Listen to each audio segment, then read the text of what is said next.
YouTube. Right, I just wanted to follow up with a video I did previously on the MOTOZ Enduro IT. Now, that's a tyre that to me is not cheap.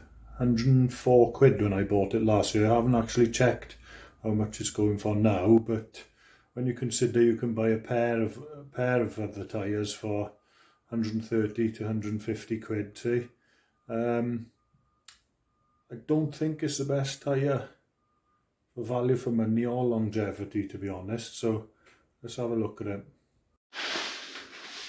Yeah, one thing I will say in these tyres defence is that this is an IT, which is an intermediate terrain tyre.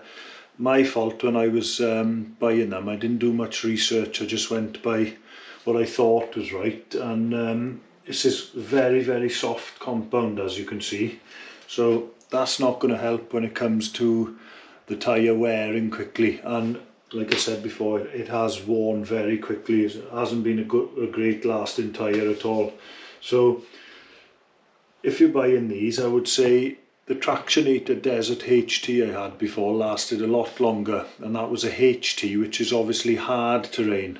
Yeah, so as I was saying, these tyres, for me, they wouldn't be something that I'd purchase again, to be honest. They just about get a 5, maybe a 6 out of 10 for me. Longevity's not there. The traction you get from them isn't there either for a long time. It's a good traction in the dry when they're new, but then after that they're nothing special in my honest opinion. So here's an example of the tyre now I know this is a muddy track, wet track, but as you can see, Kev's gone up in front of me there. He's snaking a little bit, but he's pulled away from me big time there. So as you can see, I'm fighting for traction. The bike is going across the track big time, and I'm not a lightweight. I'm about 17.5 stone, so there's plenty of weight going into the back wheel.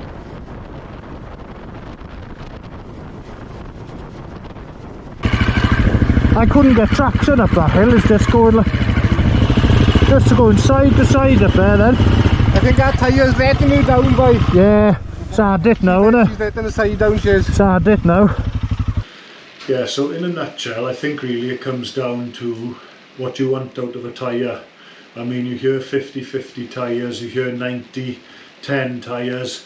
For me, it's very basic. You're either going for grip, maximum grip off-road, or you're going for something that's not going to grip off-road.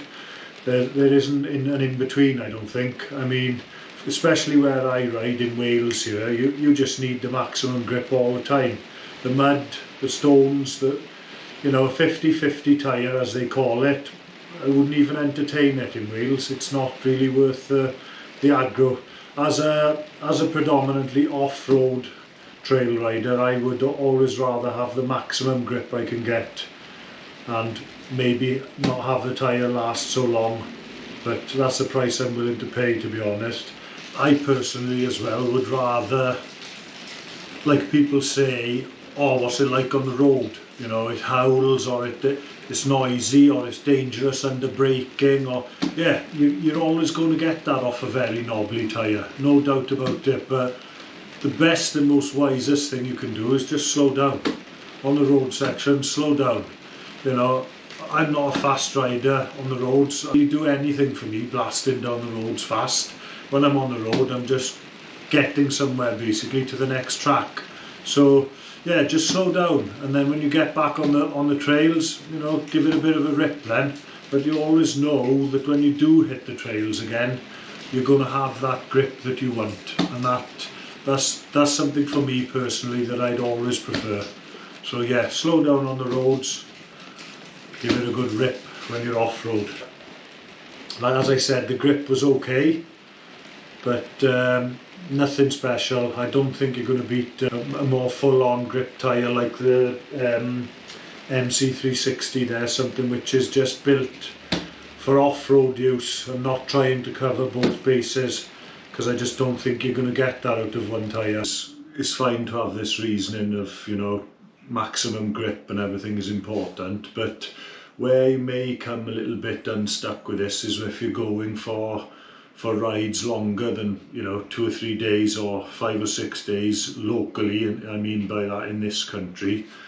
If you're going out to Spain or further afield, then you're going to need then a tyre that you know you can perhaps cover 2,000 or 3,000 miles on and get you home, but still have, you know, maximum traction as well. This is where I haven't come across a tyre yet that can offer maximum grip and, you know, last a long time. So if there's anyone out there watching who's got experience of these tyres, of an adventure tyre that still promotes good traction in the mud and the wet, but obviously lasts a long time, I'd be interested to know your experiences, because I think as a community of riders, we're all after the same thing really. It's just sharing the information so that we can get the tyre that we all like, isn't it?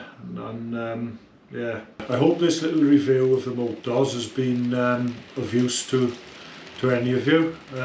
As I say, as a final summary of it, it wouldn't get much more than a 5, maybe a 6 if I was feeling generous, out of 10 from me. So thanks for watching anyway. Yep, so coming up on the next episode, I'll be fitting the MC360 to the 690. Get these on and get some grip back, so I'll be putting these on as soon as. And those tyres were £130 if I remember rightly for the pair. So you can see what I mean by, you know, I had the front and the back for 130, whereas this was 104 or 106 on its own. So it's quite a difference in cost. It wouldn't be so bad if that lasted a good length of time, but that hasn't lasted well at all. So we'll see.